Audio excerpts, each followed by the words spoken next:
The clinking of crystal and the low murmur of Chicago's elite died in an instant, replaced by a suffocating, icy silence. At table 4, billionaire real estate tycoon Arthur Sterling pointed a manicured, trembling finger at the hardwood floor, demanding the waitress drop to her knees to clean a single drop of spilled Cabernet. He expected tears. He expected a broken apology. He expected complete submission. What he got instead was a calm, piercing stare from Sarah Jenkins, a woman who held a devastating secret that was about to strip him of his fortune, his reputation, and his pride in front of the city's most powerful people. The atmosphere inside l'Orangerie was thick with the scent of white truffles, aged oak, and old money. Located in the heart of downtown Chicago, it wasn't just a restaurant. It was a theater where the city's upper echelon came to perform their wealth. A reservation here took 6 months to secure, and the minimum expected spend per table could easily cover a year's tuition at a private university.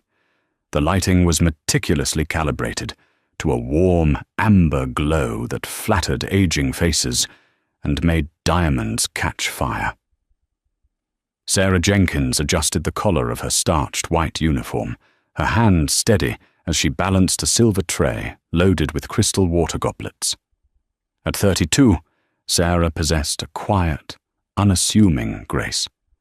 Her dark hair was pulled back into a severe, immaculate bun, and her expression was a mask of professional invisibility. To the patrons of l'Orangerie, she was a ghost in an apron, someone to pour the Pellegrino, clear the bone china, and fade into the mahogany background. None of them knew that just 2 years prior, Sarah was the lead prosecuting attorney for the state's Financial Crimes Division, a woman whose mere signature on a subpoena caused Wall Street executives to break out in cold sweats.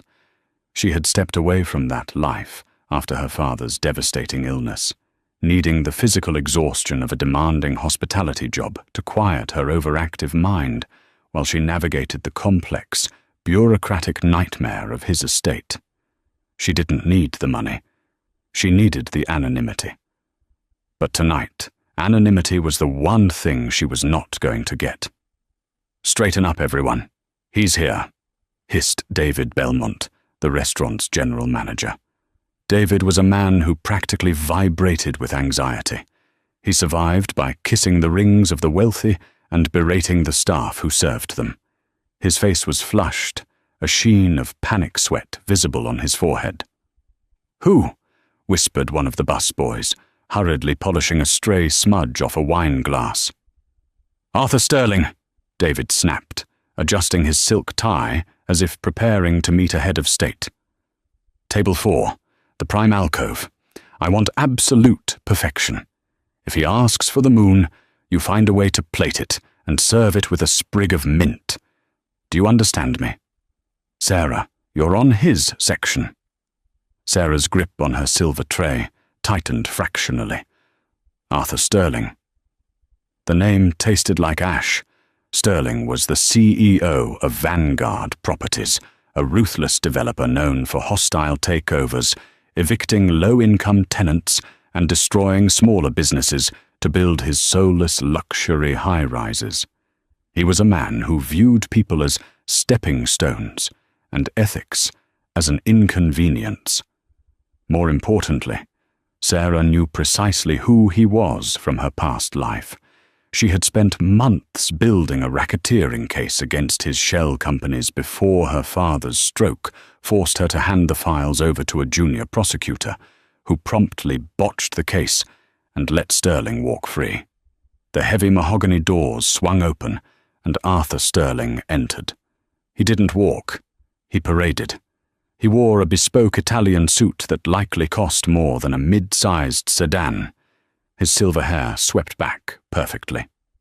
Beside him was a woman half his age, dripping in Cartier and looking profoundly bored. Her name, Sarah recalled from the reservation sheet, was Vanessa Dupont.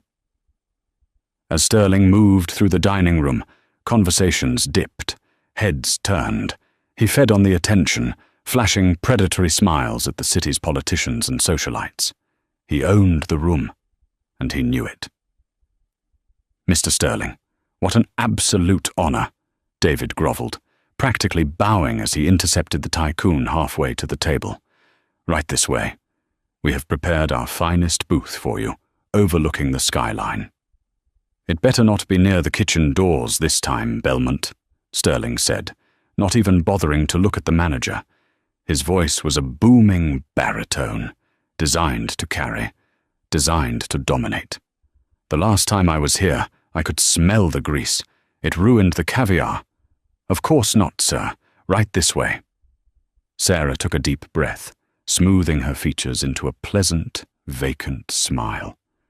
She picked up 2 menus, the heavy leather covers embossed with gold leaf, and approached table 4. She was a professional. She would do her job, serve the man his overpriced meal, and go home. But as she approached, she felt the distinct, undeniable hum of impending collision. "Good evening," Sarah said smoothly, placing the menus before them.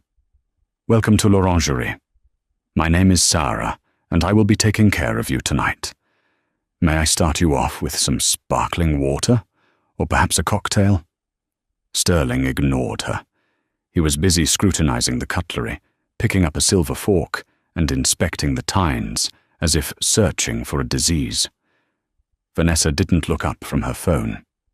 "I said," Sterling began, his tone dripping with condescension, still not looking at Sarah, "I want the 2015 Chateau Margaux, and tell the sommelier to decant it properly this time. Last month, he rushed it. If it's not breathing perfectly by the time my appetizers arrive, I'm having him fired. I know the owner." "Right away, sir," Sarah replied, her voice even. "And for you, Mum?" Vanessa sighed, finally tearing her eyes from the glowing screen. "Just bring me a martini. Vodka? Extra olives? Don't make it too strong. I have an early Pilates class." Sarah nodded and turned away. The arrogance radiating from the table was palpable, but she had dealt with far worse men in interrogation rooms. As she walked toward the bar to relay the drink orders, she caught David's terrified gaze. He gave her a frantic hand signal, urging her to move faster. The tension in the restaurant was ratcheting up, a tightly coiled spring just waiting for a release.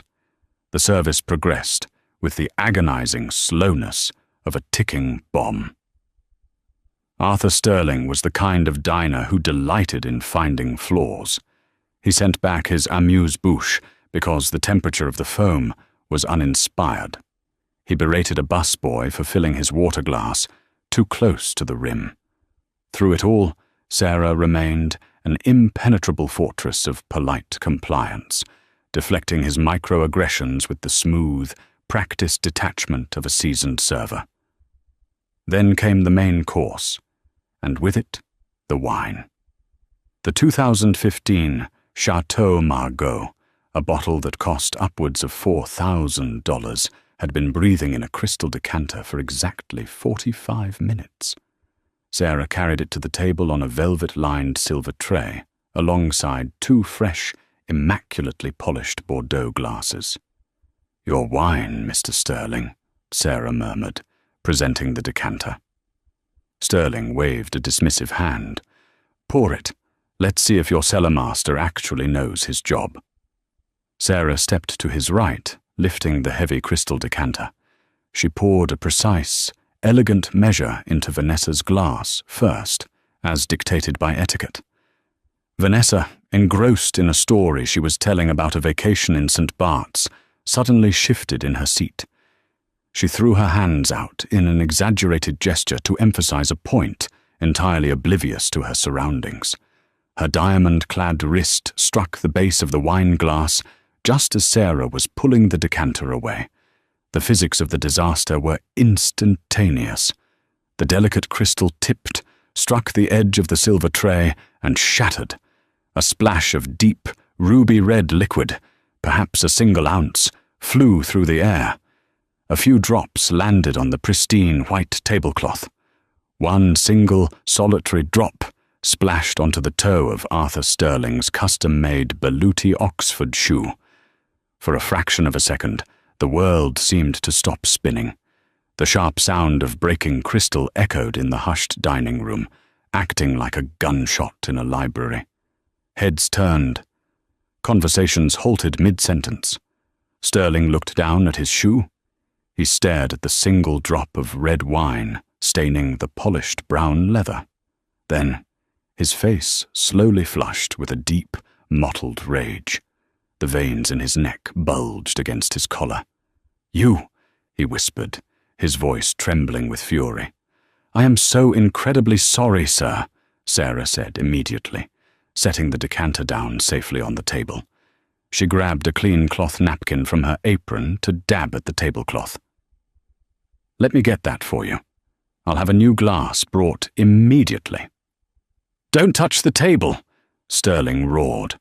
The boom of his voice shattered whatever polite murmurs had resumed in the restaurant. Total absolute silence fell over l'Orangerie. Even the string quartet in the corner abruptly stopped playing. Dozens of eyes turned toward table 4. David Belmont practically materialized from thin air, his face pale as a ghost. "Mr. Sterling, please, what happened? I am so—" "What happened?" Sterling interrupted, standing up. He towered over Sarah, his chest puffed out. "What happened is your incompetent, clumsy waitress just ruined a $4,000 bottle of wine and a pair of shoes worth more than she makes in a year." Vanessa scoffed, checking her nails. "She just came out of nowhere, Arthur. It was so abrupt." Sarah kept her posture neutral, though a cold fire was beginning to burn in her chest. "Sir, I apologize for the accident. The lady's arm struck the glass while I was pouring. It was entirely unintentional." "Are you calling my guest a liar?" Sterling sneered, leaning in close. He smelled of expensive cologne and gin. "Are you blaming my guest for your utter incompetence?" "I am stating a fact, sir. Regardless, I will comp the bottle and cover the cleaning of your shoe." "Comp the bottle?" Sterling laughed, a harsh, barking sound that held no humor. "You think comping the bottle makes up for this? You stupid girl, do you know who I am?" "I am well aware of who you are, Mr. Sterling," Sarah replied smoothly. Sterling's eyes narrowed. He looked down at the drop of wine on his shoe, then back up at Sarah. A cruel, sadistic smile spread across his lips. He saw an opportunity to exert his power, to humiliate a subordinate for an audience of his peers. "You're going to clean it," Sterling said, his voice dropping to a deadly, quiet register that carried perfectly in the silent room. "I will fetch a damp towel and some club soda right away," Sarah said, turning toward the back. "No."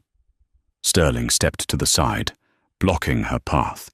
He pointed directly at the floor, right at his feet. "You are not going to fetch anything. You are going to get down on your knees, right here, right now, and you are going to wipe that stain off my shoe with your own apron." A collective gasp rippled through the dining room. Several patrons looked away, deeply uncomfortable. A wealthy tech CEO, 2 tables over, set his fork down, his brow furrowed in disgust. But no one intervened. Arthur Sterling was too powerful. To cross him socially was to invite business ruin. David grabbed Sarah's arm, his fingers digging in with panicked strength. "Sarah, just do it," he hissed under his breath. "Please.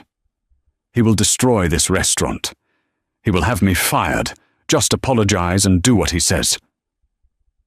Sarah looked down at David's hand on her arm, then back up at the general manager. The sheer cowardice in his eyes was nauseating. "Mr. Sterling," Sarah said, her voice remaining perfectly level, though the volume increased just enough so the entire room could hear every syllable. "I am a server. My job is to bring you food and drink, which I do with pride. I am not your servant. and I will not humiliate myself for your amusement over an accident I did not cause." Sterling's face turned from red to a dangerous pale white. "You insolent little brat! Belmont, fire her! Fire her right this second!" "Sarah, you're fired!" David blurted out instantly, sweat dripping down his nose. "Get your things and get out." "Not yet," Sterling said, grabbing David by the lapel of his suit. "She doesn't leave until she cleans my shoe. If she walks out that door without getting on her knees, Belmont, I swear to God, I will buy this building tomorrow and turn it into a parking garage. I will ruin you." David was hyperventilating now. He turned to Sarah, his eyes pleading. "Sarah, please, you have to. You're fired anyway, but please, save the restaurant. Save our jobs." Sterling stood there, his arms crossed over his chest, his chin tilted up in supreme arrogance. He was waiting for gravity to pull her down. He was waiting to break her. The silence in l'Orangerie was so absolute you could hear the hiss of the espresso machine 2 rooms over. The diners sat frozen, a captive audience to a modern-day execution of human dignity. Arthur Sterling looked down his nose at Sarah, anticipating the sweet, intoxicating rush of breaking someone's spirit. He thrived on this. To him, people like Sarah weren't human. They were props in the grand play of his ego. Sarah looked at the shoe. She looked at the single, tiny drop of wine. Then she looked at the trembling manager, David, whose face was a portrait of pathetic desperation. Finally, she met Sterling's gaze. She didn't cry. Her lip didn't quiver. She didn't drop her gaze. Instead, a slow, terrifyingly serene smile spread across Sarah Jenkins's face. It was a smile that didn't reach her eyes that had suddenly turned as cold and hard as obsidian. It was the smile of a predator that had just realized the prey had unknowingly locked itself inside the cage. Sarah calmly unpinned the small name tag from her chest and tossed it onto the pristine white tablecloth. It landed with a soft clack next to the shattered crystal. She reached behind her back, untied her pristine white apron, and folded it deliberately, placing it on a nearby service tray. Underneath, she wore a tailored black skirt and a simple black silk blouse. Without the apron, the illusion of the subservient waitress vanished instantly. She no longer looked like staff. She looked like a CEO who had just been handed a very disappointing quarterly report. "You really are a remarkably small man, Arthur," Sarah said. The collective sharp intake of breath from the surrounding tables was audible. To use his first name with that tone of utter dismissal was social sacrilege. Sterling blinked, momentarily derailed by the audacity. "What did you just say to me?" I said. "You are a remarkably small man," Sarah repeated, her voice echoing clearly off the mahogany walls. "You walk into rooms believing your net worth dictates your human worth, completely blind to the fact that everyone here doesn't respect you. They merely tolerate you because they are afraid of your money. But the funny thing about money, Arthur, is how quickly it can disappear when someone looks closely at where it comes from." David, the manager, looked like he was about to faint. "Sarah, stop! Are you insane? Mr. Sterling, please, she's unwell." "Shut up, David," Sarah commanded, without even glancing at him. The authority in her voice was so absolute, so purely commanding, that David's mouth snapped shut instantly. Sterling took a step forward, his fists clenched at his sides. "I don't know who you think you are, you little nobody, but I am going to make sure you never work in this city again. I'm going to sue you for emotional distress, for property damage, and I will drag your name through so much mud." "You aren't going to sue anyone, Arthur," Sarah interrupted smoothly, taking a step toward him, entirely unafraid. "Because you are currently hemorrhaging capital, and you can't afford the legal fees.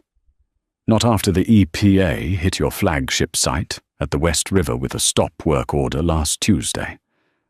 Sterling froze. The colour drained from his face so fast he looked ill. The West River stop work order was a heavily guarded corporate secret. It wasn't in the news. It wasn't public record yet. Only his board of directors and his highest-tier lawyers knew about the toxic sludge found beneath the foundation. How? Sterling's voice faltered, losing its booming arrogance for a split second. How do you know about that? I also know, Sarah continued, her voice ringing out like a judge reading a verdict, that you leveraged the pension fund of your own construction workers to cover the margin calls on your offshore accounts 3 weeks ago. An offshore account in the Cayman Islands held under the shell company Apex Holdings LLC. A murmur erupted from the dining room. Several prominent businessmen who had invested with Vanguard Properties suddenly sat up, their faces turning pale. A man in a blue suit at table 8 pulled out his phone, rapidly dialing a number. "Who are you?" Sterling demanded, his voice dropping to a frantic, terrified hiss. The bravado was cracking, revealing the panicked fraud underneath. "Who sent you? Is this a setup?" Sarah tilted her head, her dark eyes locking onto his. "My name is Sarah Jenkins. I used to be the lead prosecutor for the state's financial crimes division. I stepped down to take care of my father, Thomas Jenkins. You might remember him." Sterling stumbled back a half step, his custom baluti shoe scraping loudly against the hardwood floor. "Jenkins, the supplier. That was 10 years ago. It was just business. You drove his supply company into bankruptcy to acquire his patents for pennies on the dollar, leaving him with nothing." "It wasn't business, Arthur. It was theft," Sarah said, her voice dropping to a dangerous, icy register. "When I left the DA's office, I didn't stop looking into you. Working here? Serving truffles to the city's elite? It gave me access. You'd be amazed what rich men discuss over their 3rd bottle of Dom Perignon when they think the help isn't listening."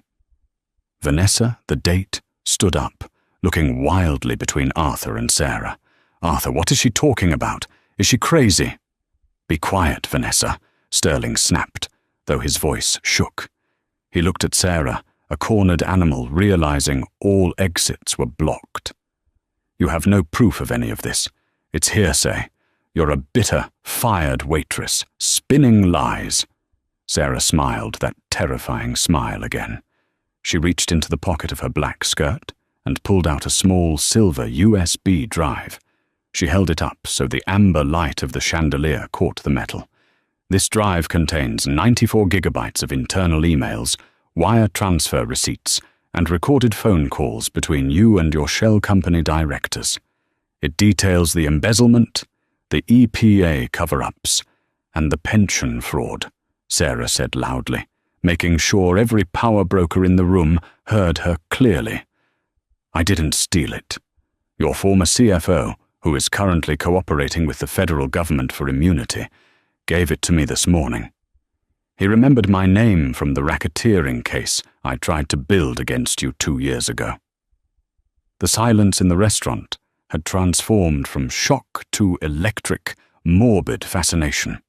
The billionaire was bleeding out on the hardwood floor, and the waitress held the knife. "The FBI is currently securing warrants for your offices, Arthur," Sarah continued, taking one final step toward him. "They will likely be at your penthouse by morning. I was actually going to drop this off at the federal building tomorrow, but when I saw your name on the reservation list tonight, I thought, why not serve you one last meal?" Sterling looked around the room. The faces staring back at him were no longer filled with fear or deference. They were filled with disgust. The wealthy tech CEO was shaking his head. The investors were already texting their lawyers to pull their funds. He was ruined. The empire he had built on the backs of others was collapsing in the middle of a Michelin-starred restaurant. He looked down at his shoe, at the single drop of spilled wine. "Clean it yourself," Sarah whispered, her words meant only for him. She turned on her heel, her back straight, her posture radiating an unbreakable strength. She walked past the trembling David Belmont, past the stunned kitchen staff peeking through the swinging doors, and out into the cool, crisp Chicago night air, leaving the ruined tycoon standing frozen amidst the ruins of his own arrogance. The heavy mahogany doors of l'Orangerie shutting behind Sarah did not bring peace to the dining room. It acted as the starting gun for absolute pandemonium. For 3 agonizing seconds, Arthur Sterling stood entirely motionless, the single drop of Chateau Margaux still glistening on his custom Berluti shoe like a fresh wound. Then the murmurs escalated into a deafening roar. Bradley Covington, a prominent venture capitalist sitting at table 8, was the first to move. Bradley had recently sunk $40 million into Vanguard Properties' new waterfront development. He stood up so fast, his chair tipped backward, crashing onto the hardwood floor. He didn't look at Arthur. He pressed his cell phone to his ear, his face pale, marching straight for the exit. "Bradley!"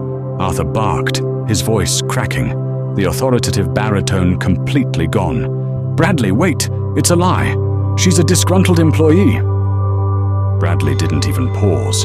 He shoved past a bewildered busboy and disappeared into the Chicago night. 2 other tables, a state senator and a hedge fund manager, immediately followed suit, practically throwing $100 bills onto their tables and leaving their meals half-eaten. Nobody wanted to be in the blast radius of a sinking ship. Guilt by association was a fatal disease in their tax bracket. Arthur turned his frantic gaze to David Belmont. The general manager was hyperventilating against the hostess stand, clutching his chest. "Belmont, call the police. Have her arrested for corporate espionage, theft." I can't, Mr. Sterling," David stammered, backing away as if Arthur himself were on fire. "She didn't steal anything from the restaurant, and if the FBI is really involved, I cannot have l'Orangerie associated with an obstruction charge." "You spineless coward," Arthur roared, spittle flying from his lips. He turned to his date. "Vanessa, let's go. We need to get to the penthouse and call Nathaniel." Vanessa DuPont was staring at him with a mixture of horror and profound distaste. She slowly picked up her Chanel clutch from the table. "I think I'm going to call an Uber, Arthur." "What?" "Don't be ridiculous. The driver is out front." "No," Vanessa said, her voice dripping with ice. The Cartier diamonds at her throat caught the light as she backed away. "I am not getting into a car with a man who is about to be indicted for pension fraud. My publicist would literally kill me. Do not call me again." She turned on her designer heel and walked out, leaving Arthur entirely alone in the center of the room. The remaining patrons were staring at him. There was no fear in their eyes anymore. There was only pity. And for a man like Arthur Sterling, pity was a poison far worse than hatred. He pulled his phone from his bespoke suit jacket with trembling hands and dialed his lead defense attorney, Nathaniel Pierce. The phone rang once, twice, 3 times. "Pick up, pick up, pick up," Arthur muttered, pacing furiously near the shattered crystal of the wine glass. "Arthur," Nathaniel's voice finally came through, sounding uncharacteristically breathless and panicked. Sirens wailed faintly in the background of the call. "Nathaniel, listen to me," Arthur hissed, cupping his hand over the receiver. "We have a massive leak." The former CFO. He gave a hard drive to a former prosecutor named Sarah Jenkins. She knows about the West River EPA order. She knows about Apex Holdings. We need to file an injunction. "Arthur, shut up and listen to me," Nathaniel yelled. The sheer panic in the lawyer's voice made Arthur's blood run cold. Where are you? I'm at l'Orangerie. Don't go back to the penthouse. Don't go to the corporate office. I'm standing on the sidewalk outside Vanguard Tower right now. Arthur, the FBI is here. They're carrying out boxes of servers. They hit the penthouse 10 minutes ago. They moved the raid up. Arthur's knees buckled. He reached out, grabbing the edge of table 4 to keep from collapsing. What? No, they can't. A raid takes weeks to coordinate. A judge has to sign off. A judge did sign off, Nathaniel said grimly. An hour ago. An emergency warrant. Arthur, they have everything. The CFO gave them the encrypted ledgers. You need to turn yourself in. If you run, they will freeze your assets tonight. The phone slipped from Arthur's sweaty grip, clattering onto the floor next to the spilled wine. The empire he had spent 2 decades building ruthlessly, crushing anyone in his path, had been entirely dismantled between the appetizer and the main course. Outside, in the crisp autumn air, Sarah Jenkins walked exactly 2 blocks down the illuminated avenue before slipping into the back seat of a black, idling Lincoln Town car. Assistant U.S. Attorney Gregory Donovan was waiting for her in the dim light of the cabin. He looked up from a glowing tablet, a sharp, satisfied smile on his face. "Did you do it?" Gregory asked, adjusting his wire-rimmed glasses. Sarah let out a long, exhausted breath, sinking into the plush leather. "I did. He thought I was going to wipe his shoes. I wiped out his net worth instead." "The timing was perfect," Gregory said, tapping the tablet screen.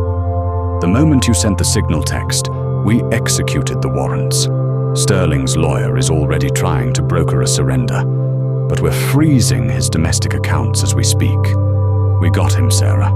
We finally got him for your dad." Sarah looked out the tinted window at the glowing neon signs of the city. "It's not over yet, Greg. Arthur is an animal.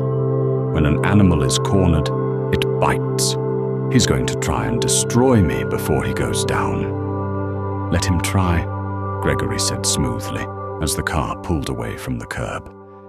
"He doesn't realize he's already a ghost."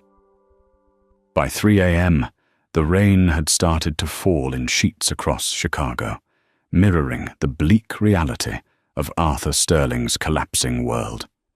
He had not gone home. He could not go home. Instead, he was holed up in a seedy, cash-only motel near O'Hare Airport, a glaring contrast to the silk sheets and panoramic views he was accustomed to. The smell of stale cigarette smoke and cheap bleach made his stomach churn. He paced the worn carpet, a glass of cheap bourbon in his hand. His bespoke suit was wrinkled, his tie discarded. He looked like a man who had aged 10 years in 5 hours. Sitting on the edge of the motel bed was Silas Croft. Silas was a man who existed in the shadows of the corporate world, a private investigator and fixer who specialized in making wealthy men's problems disappear.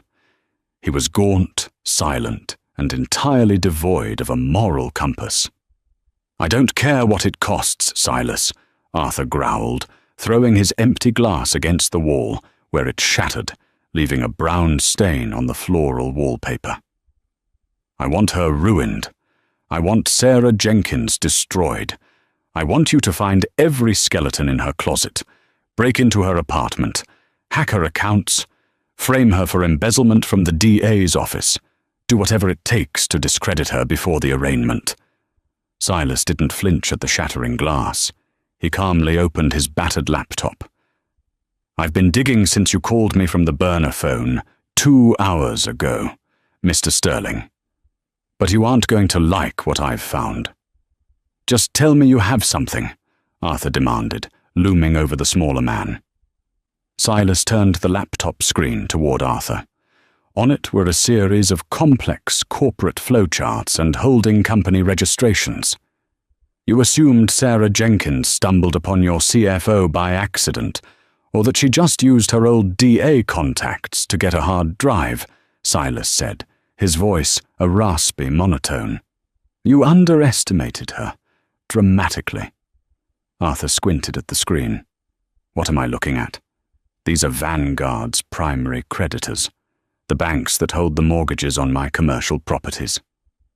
Look closer at the parent companies that bought out your debt 3 months ago when you started missing payments, Silas instructed, pointing a bony finger at the screen. Arthur leaned in. The debt for Vanguard's 3 largest properties, the ones generating actual revenue, had been quietly purchased by a holding firm called Archway Financial. Archway? I don't know them. Who runs it? Arthur asked, a cold dread pooling in his stomach. It's a blind trust, Silas explained, but I managed to trace the initial seed funding back to a series of offshore tech patents, specifically patents for high-grade industrial supply manufacturing. Arthur stopped breathing. Thomas Jenkins's patents. Exactly, Silas nodded grimly. When you drove her father into bankruptcy 10 years ago and stole his patents, you didn't realize that Thomas Jenkins had filed a secondary, international patent for a vastly improved version of the tech just weeks before his stroke. Sarah Jenkins inherited it. She quietly licensed it to a European conglomerate 5 years ago. She made a fortune, Mr. Sterling, a massive, untraceable fortune. Arthur backed away from the laptop, his hands trembling. She has money. Why the hell was she working as a waitress?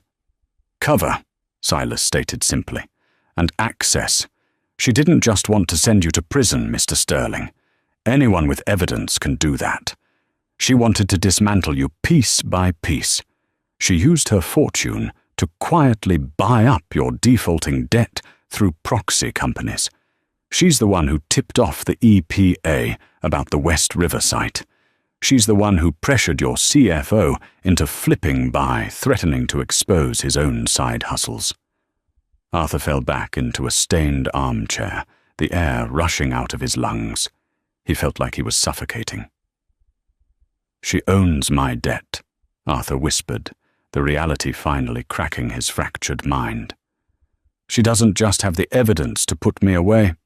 No, Silas said, closing the laptop with a definitive snap. She is currently your largest majority creditor. When the federal government seizes Vanguard properties tomorrow, the courts will liquidate the assets to pay off the creditors. And because her holding company owns the senior debt, she gets everything, Arthur finished, his voice breaking. My buildings, my land, everything I built. She takes it all legally. It's a hostile takeover masked as a federal indictment, Silas said, a hint of dark admiration in his voice. She orchestrated a masterclass in revenge, Mr. Sterling. She lured you into that restaurant tonight, knowing you would try to humiliate her. She wanted you distracted. She wanted you arrogant. Because while you were screaming about a drop of wine on your shoe, her lawyers were filing the paperwork to foreclose on your entire life. Arthur Sterling buried his face in his hands. The walls of the cheap motel room seemed to close in on him. He wasn't just facing federal prison. He was facing complete, total, and permanent erasure from the world he had ruled. Sarah Jenkins hadn't just beaten him. She had consumed him. Silas stood up, packing his laptop into a worn leather satchel. My retainer only covered the initial investigation, Mr. Sterling, since it appears your accounts are frozen and you have no remaining assets. We are done here. You can't leave me, Arthur yelled, jumping up. You have to fix this. Silas paused at the door, looking back at the broken billionaire with cold, dead eyes. You can't fix a building after it's been demolished, Arthur. I suggest you call a public defender in the morning. Good luck. The door clicked shut, leaving Arthur Sterling entirely alone in the dark, the sound of the Chicago rain hammering against the glass, sounding terribly like the banging of a judge's gavel.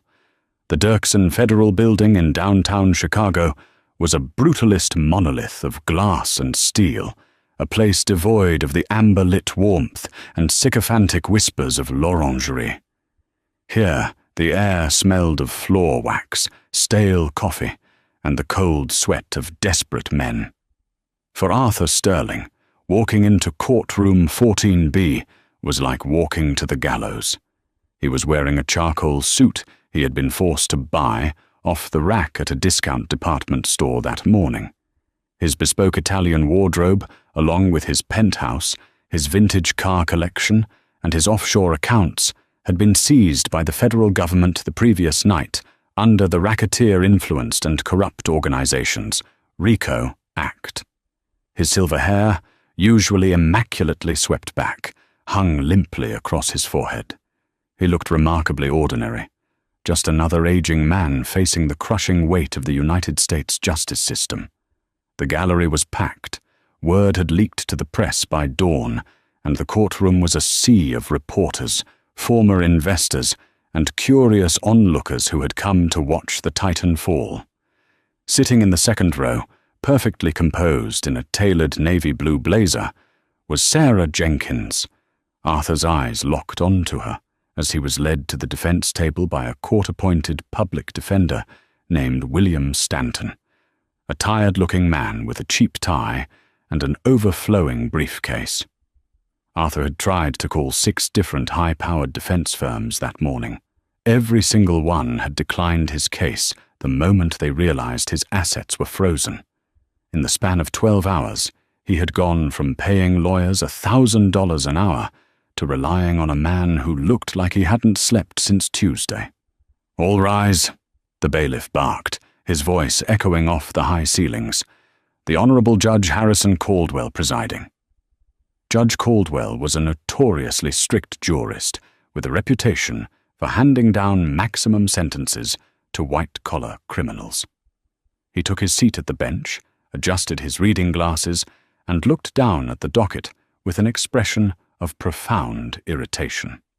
"United States versus Arthur Sterling," Judge Caldwell read, his voice dry and commanding. "Charges include securities fraud, wire fraud, conspiracy to commit extortion, and multiple violations of the Environmental Protection Act. Mr. Stanton, I assume you are entering a plea for your client?" "Not guilty, Your Honor," William Stanton replied, standing up and shuffling his papers. "We also respectfully request that bail be set at a reasonable amount. Mr. Sterling has deep ties to the Chicago community and poses no flight risk." Assistant U.S. Attorney Gregory Donovan stood up from the prosecution table, buttoning his suit jacket. "The state vehemently opposes bail, Your Honor.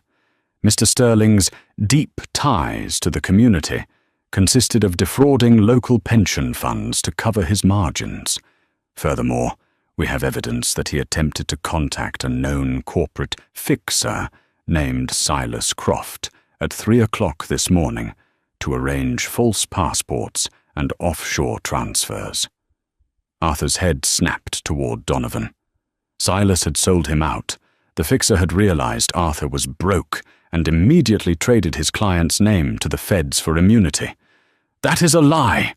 Arthur shouted, his innate arrogance overriding his precarious situation. He slammed his hand on the defense table. "This entire thing is a setup. That woman sitting right there, Sarah Jenkins, she orchestrated this. She stalked me. She bought my debt illegally."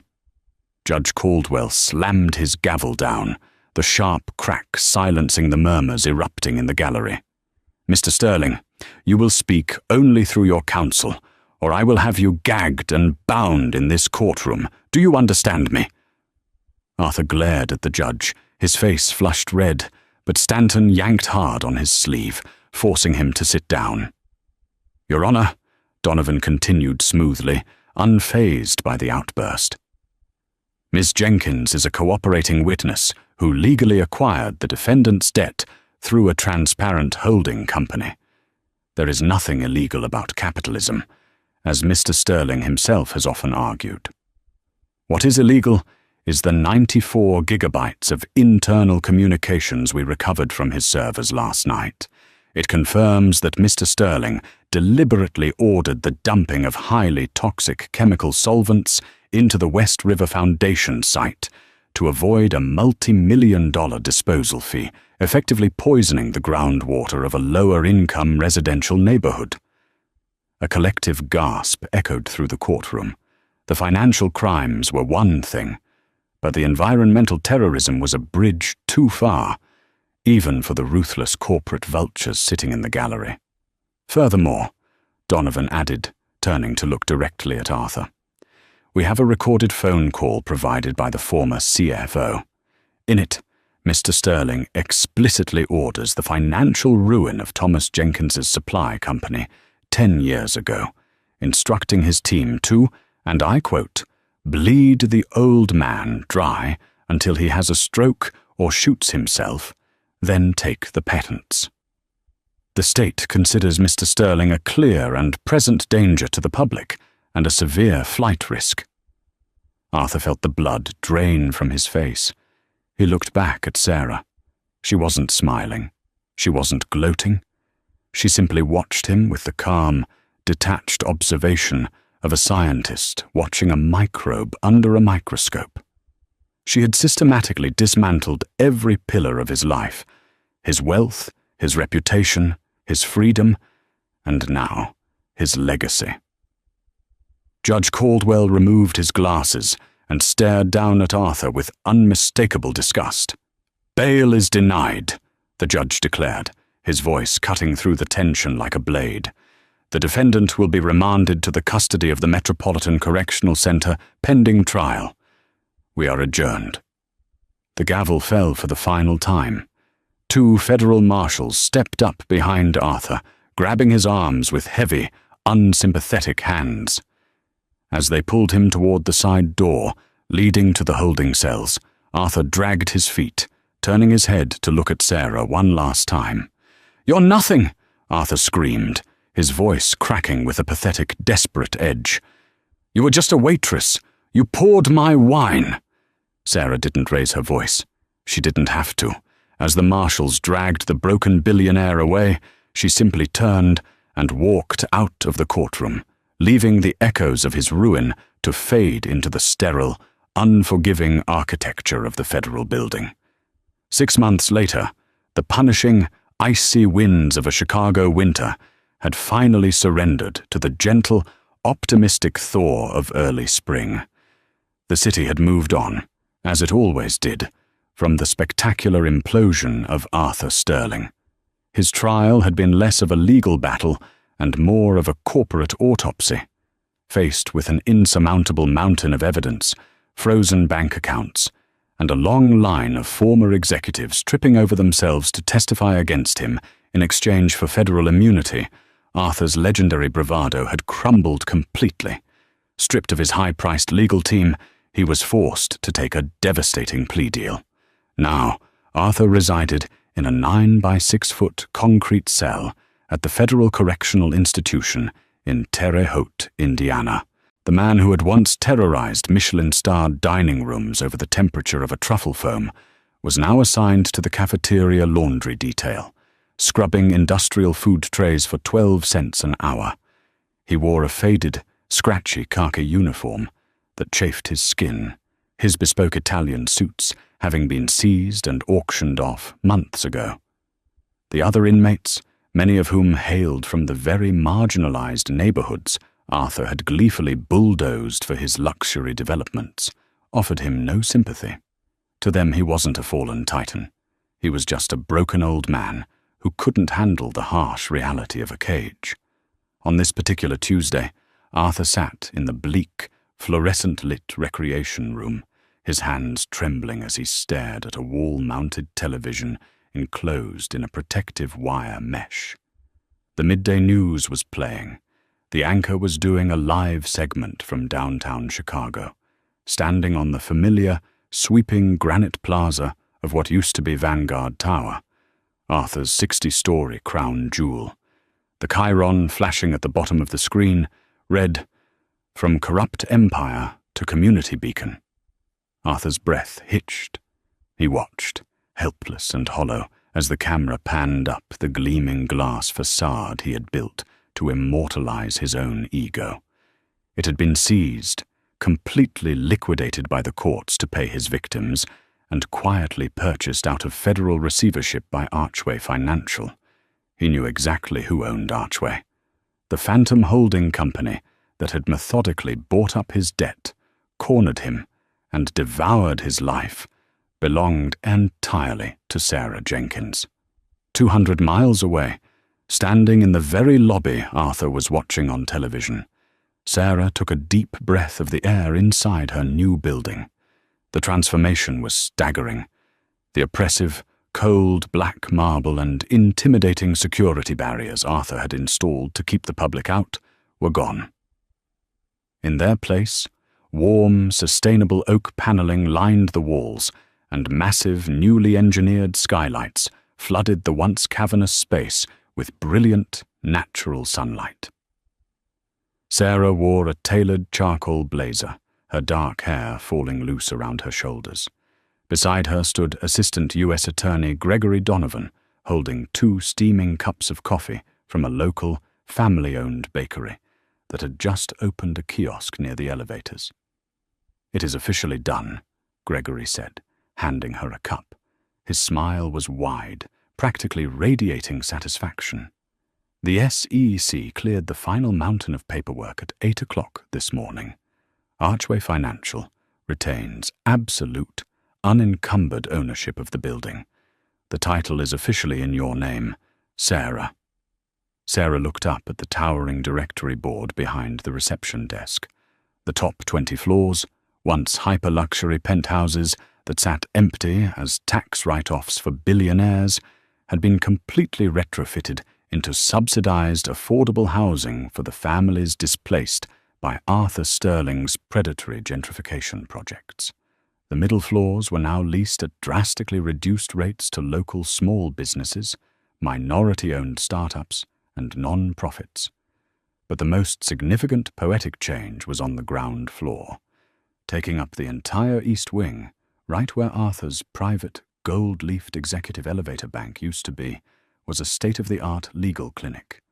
The brushed steel lettering above the sweeping glass doors read, "The Thomas Jenkins Center for Environmental and Corporate Justice." The clinic was already buzzing with activity, a small army of idealistic young lawyers and paralegals preparing lawsuits against predatory landlords and corrupt developers.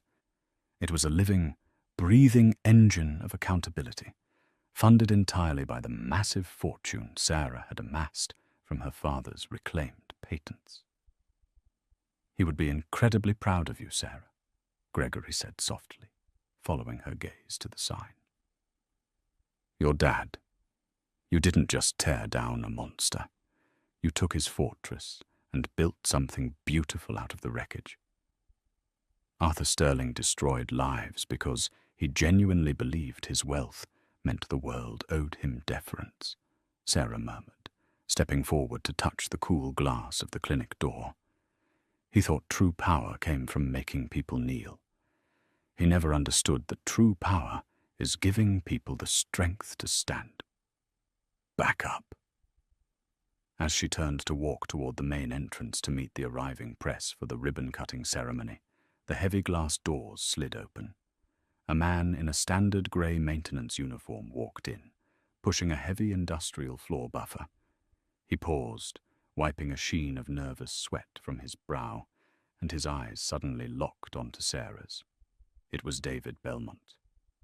After the disastrous incident at l'Orangerie, the city's wealthy elite had blacklisted the restaurant. Nobody wanted to dine in a room synonymous with a federal raid and public humiliation. The restaurant had shuttered within 6 weeks. David, having enabled Arthur's cruelty out of sheer, pathetic cowardice, found himself entirely unemployable in the high-end hospitality sector. His reputation as a spineless sycophant had preceded him to every interview. Now, he was working for the third-party property management firm contracted to clean the commercial lobbies of downtown high-rises. David froze completely. The color drained from his face as he recognized the woman who had once worn a starched white apron in his dining room, the woman he had ordered to grovel to save his own skin. He looked down at his scuffed work boots, then back up at Sarah, his posture shrinking into a portrait of profound, inescapable shame. He braced himself, fully expecting her to gloat or have him fired on the spot. Sarah stopped. The silence stretched between them, heavy with the weight of the past. She looked at the floor buffer, then at the man who had once been so willing to sacrifice her dignity. She didn't sneer. She didn't demand an apology or an explanation. Instead, Sarah offered a polite, brief nod of professional acknowledgement, stepping aside so he could pass. She had no anger left for men like David. They were simply collateral damage in the wake of their own weak moral compasses. Her absolute indifference was the final, devastating blow to his ego. Back in the Terre Haute prison, the television screen showed Sarah Jenkins stepping up to a podium, the flashes of press cameras illuminating her calm, victorious smile. Arthur Sterling squeezed his eyes shut, a solitary tear of bitter regret tracking down his weathered cheek. The single drop of spilled wine on his shoe that night had triggered an unstoppable avalanche that buried him alive. He had demanded submission, and in return, the universe had handed him a total, agonizing, and permanent defeat. The fall of Arthur Sterling was a masterclass in hubris meeting absolute retribution. He had constructed an empire upon a foundation of cruelty, believing his wealth granted him immunity from the basic rules of human decency. Yet, his spectacular collapse proved that true power does not reside in the ability to humiliate others, but in the patience and precision of a quietly brilliant mind. Sarah Jenkins did not merely seek revenge. She sought a comprehensive recalibration of justice. She took a man who demanded the world bow to him and left him with absolutely nothing, transforming his stolen legacy into a beacon of hope for the very people he had marginalized. In the end, the arrogant millionaire learned the ultimate devastating lesson. Never underestimate the silent, watchful eyes of the people you consider beneath you, for they are the ones who can most easily unmake you.